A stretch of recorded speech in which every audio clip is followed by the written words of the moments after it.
Selamat datang di UCAJ Aspax Podcast, The Mayors Kompas. Saya hari ini bersama dengan Wali Kota Perempuan Muda di Kendari yang luar biasa. Saya dengan Wali Kota Siska Karina Imran dari Kota Kendari. Selamat datang di podcast Bu Siska. Terima kasih, Bu. Saya panggilnya Miss Mayor aja ya. Miss Mayor aja, kan masih muda. Mungkin Siap, bisa Bu. introduce yourself. Perkenalkan, nama saya Siska Karina Imran, Wali Kota Kendari, Provinsi Sulawesi Tenggara. Ini Bu Siska atau Miss Mayor ya, Wali Kota perempuan pertama di Kendari ya. Alhamdulillah, perempuan ya, pertama. Masih muda, 38 tahun ya. Ya. Kalau dari gaya kepemimpinannya seperti apa? Kalau aku, Bu, Miss Mayor? gaya kepemimpinannya itu simpel ya. Jadi saya lebih komunikatif aja, Bu. Pertahankan komunikatif. Udah gitu melibatkan masyarakat. Dan juga terutama di internal kita sebagai pemerintah, tentu ada Kadis, ada level Kabag, dan lain-lain sebagainya. Ini bagaimana kita berkolaborasi, karena kalau menurut saya, kalau kita sudah tidak match dari sisi komunikasi, pasti program itu akan terhambat ya Bu, karena tidak satu mindset kita. Gitu. Dan ada feedback mekanisme juga ya. Jadi semua masukan akan ditanggapi, kemudian ada aksi nyata ya setelah itu ya. Itu Bu, jadi saya ada yang kasih masukan, saya langsung tindak lanjuti, saya nggak menyimpan-nyimpan gitu Bu. Jadi kalau bilang, Bu saya butuh ini, di daerah saya misalkan jalannya rusak, ininya saya langsung turunin tim, tidak butuh waktu lama. Jadi sifatnya langsung di follow up. Udah gitu kami juga di Pemkot, gini Bu, terus mengefektifkan namanya ada pelayanan ya, pelayanan 112 call center, yang mana yang sifatnya urgensi ataupun butuh penanganan cepat, tidak lebih dari 15 menit. Seperti itu. Jadi ada 38 layanan yang kami siapkan dalam 24 jam, tidak henti-henti. Seperti itu. Sesuai dengan memang instruksi Pak Mendagri bahwa mengefektifkan 112, kalau di luar negeri biasa kita kenal 911. Seperti itu. Nah, kami di Kota Kendari alhamdulillah sangat membantu Ibu. Jadi pelayanan tidak henti-hentinya dalam 24 jam. Kita sudah selesai berkantor, tetapi masyarakat masih membutuhkan atensi, segera langsung ditindaklanjuti. Berarti ada koordinasi bagus ya antar sesama dinas dan instansi ya. Iya, jadi semua ada sistemnya kita pasang. Setelah itu semua dinas tetap aktif 24 jam, ada shift-shiftnya. Dan juga masyarakat tidak butuh waktu lama Bu. Jadi kalau butuh misalkan sosial, dari sisi sosial, BPBD misalkan ada tanah longsor, ataupun ada misalkan genangan, ataupun pohon tumbang, masyarakat tinggal nelpon. Jadi langsung juga dikerjakan itu hari juga. Perempuan kan ada peran ganda ya Bu ya, sebagai ibu, sebagai istri, juga sebagai pemimpin ya. Bagaimana menyeimbangkan peran tersebut? Nah ini juga Bu, mungkin kalau dilihat ya sulit ya, mungkin kok bisa, gimana membagi waktu ya. Jadi kepala daerah, di sisi lain jadi ibu, sementara tanggung jawab kita sangat besar. Jadi saya agak sedikit memang mungkin rasa tidak adil saya terhadap anak saya, karena tentu ada yang dikorbankan. Tetapi saya berusaha memberikan mereka pemahaman bahwa mami lagi jadi leader gitu loh. Jadi tanggung jawabnya luas. Jadi anak-anak juga paham. Tetapi kalau ada yang sifatnya lebih spesifik, jadi kayak anak-anak misalkan terima rapor ataupun ada event-event yang harus ya saya tetap bagi. Intinya manajemen waktu aja sih Bu. Sama kualitas mungkin ya. Sama kualitas ya. Bagus. Ini semenjak di bawah kepemimpinan Bu Siska ya, pemerintah Kota Kendari kinerjanya luar biasa ya. Pertumbuhan ekonomi juga bagus, dan poverty levelnya cukup rendah ya, mungkin terendah di Sulawesi Tenggara. Apa faktor-faktor kunci untuk menciptakan kondisi yang bagus dan inklusif ini di Kota Kendari? Jadi kita peningkatan ini Bu, peningkatan ekonomi. Jadi peningkatan ekonomi ya PDRB kita alhamdulillah naik. Ya itu tadi Bu, kita tidak boleh terlepas dari kolaborasi terhadap masyarakat, apapun itu. Jadi masyarakat ini kita ajak terus, apa sih yang menjadi minat dan bakat dari masyarakat tersebut. Misalkan di sisi kuliner ataupun misalkan produk-produk lain, pengrajin misalkan, ataupun sektor-sektor ekonomi lain, inilah yang berusaha kita efektifkan. Harus selalu diidentifikasi apa yang menjadi peluang-peluang, potensi-potensi dari daerah kita. Paling tidak kita membantulah memfasilitasi mereka, misalkan mulai dari packaging yang kalau produk-produk makanan, kita bantu dari pemerintah, kita bantu yaitu packagingnya, photoshootnya, dan lain-lain sebagainya. Seperti itu Bu. Banyak sekali isu ya yang dihadapi di perkotaan ya. Siap, Bu. Dari segi macet, dari segi banjir, risiko-risiko banyak sekali ya. Apalagi dengan adanya perubahan iklim ini. Saya tahu komitmen Miss Mayor ya untuk isu perubahan iklim ini.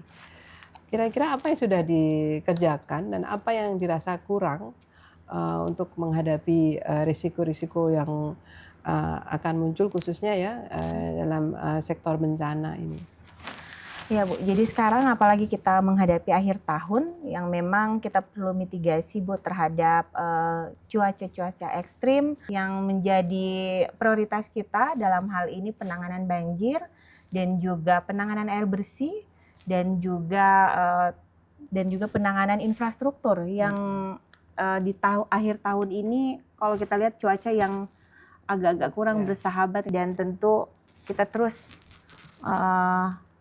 memberikan edukasi sama masyarakat.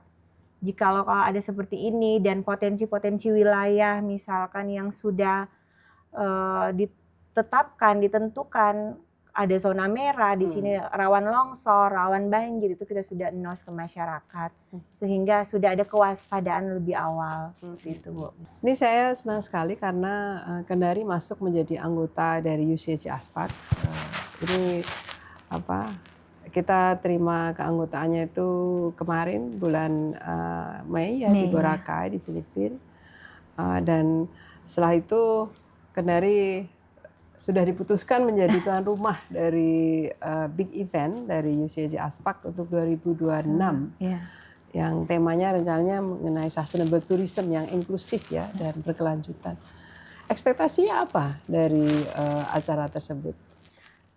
Peluang yang sangat besar kami bisa ambil dari sini yaitu bagaimana pertama kita mempromosikan daerah kita, memperkenalkan daerah Kota Kendari ini yang mungkin sebelumnya belum diketahui Kendari ini apa sih, Kendari ini di mana sih, bahkan mungkin tidak terlihat satu titik pun tidak ada dalam di dunia dalam level dunia di global itu tidak pernah terlintas ini ada Kendari ini. Mungkin bisa diceritakan potensi-potensi yang ada untuk dikembangkan ke depannya. Jadi di Kota Kendari ini Bu, patut juga kami syukuri ya, bahwa di Kota Kendari kita memiliki segala potensi. Walaupun yang pertama itu yang sangat menonjol adalah potensi jasa ya, karena kita sangat tergantung dengan jasa, tetapi di sisi lain kita juga ada potensi dari perikanan, potensi pertanian dan perkebunan, dan juga sektor-sektor komoditas lain unggulan, seperti itu. Walaupun dari sisi sumber daya alam kita tidak seperti daerah-daerah kabupaten yang ada di Sulawesi Tenggara, tetapi kita mampu memenuhi semuanya yang dibutuhkan oleh masyarakat kita. Seperti itu Ibu. Dan banyak sekali objek-objek pariwisata ya yang belum dikembangkan dan ada potensi untuk dikembangkan ke depannya. Betul sekali Bu. Jadi potensi pariwisata juga sangat besar Bu, sangat besar peluangnya di Kota Kendari dan mungkin nanti melalui event forum besar ini yang UCLG Aspak bagaimana bisa kita harapkan bisa berkolaborasi lah. Mudah-mudahan yang tamu yang datang ke Kota Kendari mampu berinvestasi mungkin ataupun lain-lain yang bisa saling menumbuh kembangkan perekonomian antara dua kesepakatan yang berlaku. Dan saya senang dengan Kendari sebagai tuan rumah juga akan berkolaborasi dan bersinergi dengan provinsi ya Sulawesi Tenggara. Ini bagus sekali sinerginya. Siap Ibu, Apalagi alhamdulillah. Sulawesi Tenggara juga anggota kami juga. Oh iya. Ini ada mungkin kata penutup ya sebelum saya minta Miss Mayer untuk kasih closing statement. Ada beberapa pertanyaan nih. Pertanyaan ini harus jawab dengan singkat dan cepat. Kayak sudah cermat. Mungkin ada beberapa ya ini. Kebiasaan khas apa yang masih Ibu lakukan sejak masa kecil hingga sekarang? Kebiasaan apa ya? Apa bisa? Kebiasaannya ngomel. Ngomel. Tentunya sama anak-anak ya. Iya Bu, karena saya maunya kayak bisa dibilang kayak OCD juga. Jadi kalau kayak bersih itu, padahal udah disapu, saya bilang sapu lagi gitu. Sama nih teman-teman di pemerintah kota seperti itu juga. Itu sudah di ini belum? Ini saya benar-benar harus memastikan ini sudah apa belum. Seperti itu Bu. Disiplin juga kali iya. ya. Oke. Kalau traveling, ke daerah mana yang ingin dituju? Negara atau daerah ini? Ke daerah ya? Negara atau daerah? Negara saya suka ke Jepang Bu. Oh, saya tinggal lama di sana. 25 tahun saya di sana. Iya, seneng banget ke Jepang. Favorit di Jepang di mana? Kyoto, Tokyo, Nara. Tapi bagus Jepang. Saya juga suka sekali. Apalagi bersih ya. Ya. Kita terinspirasi juga Bu. Mudah-mudahan Kota Kendari bisa seperti Jepang. Bisa. Ya memang butuh sabar dan sosialisasi terus. Kalau ingin bekerja sama dengan kota-kota atau daerah di Jepang, kita bisa fasilitasi juga. Oh, kami dengan ada senang hati Bu. Ada segala aspek kerjasama yang bisa difasilitasi oleh kita. Masya Allah. Oke, berikutnya apa makanan favorit? Makanan favorit meatball bakso. Suka baca buku kan? Sering sih. Nah, buku apa yang sedang dibaca sekarang? Saat ini buku-buku apa ya Bu? Banyak sih, tidak terfokus sih kalau saya bacanya. Tapi lebih ke arah fiksi atau non-fiksi atau skill development. Nah, itu skill development dan bagaimana sih juga sering baca yang negara-negara sedang berkembang seperti itu. Kalau kuliner kan ini saya juga baru pertama nih ke Kota Kendari. Kuliner lokal mana yang direkomend? Nah, kalau di Kendari itu ada banyak Bu, banget, banyak, tapi yang paling utama adalah sinonggi. Oh, sinonggi yang terbuat dari sagu. Ada juga sama sih dengan di Papua Papeda ya namanya ya. Kayak di Sulawesi Selatan namanya kapurung. Tapi kalau di Kota Kendari bedanya dengan di daerah-daerah lain, sinonggi itu tidak langsung dicampur. Oh. Kalau di Kendari ini terpisah, sinongginya terpisah. Jadi dia kalau kayak di Jepang semacam apa ya, mochi. Tapi mochi kan nggak dikasih kuah. Kalau di sini dikasih kuah. Ya.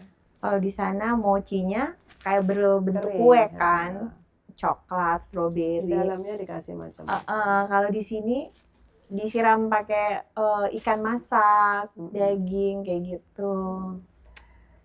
Terima kasih, nih kalimat penutup ya. Terima kasih sekali Miss Mayer ya. Mungkin bisa sampaikan closing statement di sini. Apa yang diharapkan dari para pemirsa dan juga tentu saja dari masyarakat Kendari. Saya ingin menghimbau saja ya, terutama untuk masyarakat Kota Kendari. Mari terus sama-sama kita mensukseskan program-program pemerintah. Dukung kami, support kami. Karena kalau kita tidak libatkan masyarakat, semua program sudah bisa dipastikan itu tidak akan bisa berjalan sesuai dengan apa yang menjadi harapan kami pemerintah kota, bahkan pemerintah pusat dalam hal ini Bapak Presiden. Mari sama-sama terus kita berkolaborasi dan apa yang menjadi kendala dari setiap masyarakat sampaikan ke kami, sampaikan ke pemerintah, karena solusi itu harus disampaikan kedua belah pihak, bukan hanya satu pihak, sehingga semua yang bertentangan ataupun hambatan-hambatan yang ada dalam diri kita masing-masing, terutama masyarakat kita di Kota Kendari ini, dapat sama-sama kita carikan solusinya dan kita bisa atasi sehingga seluruh pelayanan-pelayanan publik yang ada di Kota Kendari ini bisa lebih efektif dan maksimal lagi. Dan untuk terakhir, saya ingin mengucapkan terima kasih yang sebanyak-banyaknya yang tak terhingga kepada UCLJ Aspak dan dalam hal ini Ibu Sekjen, Ibu Bernadia bersama jajaran yang alhamdulillah sudah berkunjung di Kota Kendari. Mungkin ini kunjungan pertama dan mudah-mudahan apa yang sama-sama kita harapkan event di tahun 2026 bisa kita lebih memaksimalkan dan menjadikan Kota Kendari menjadi kota yang patut berbangga sehingga nama baik Indonesia dari Kota Kendari tumbuh besar dan bisa lebih berkembang pesat dari sisi global. Terima kasih. Terima kasih sekali lagi untuk semua pendengar di podcast UCLJ Aspak Namanya Kompas. Sampai bertemu lagi di episode selanjutnya. Terima kasih.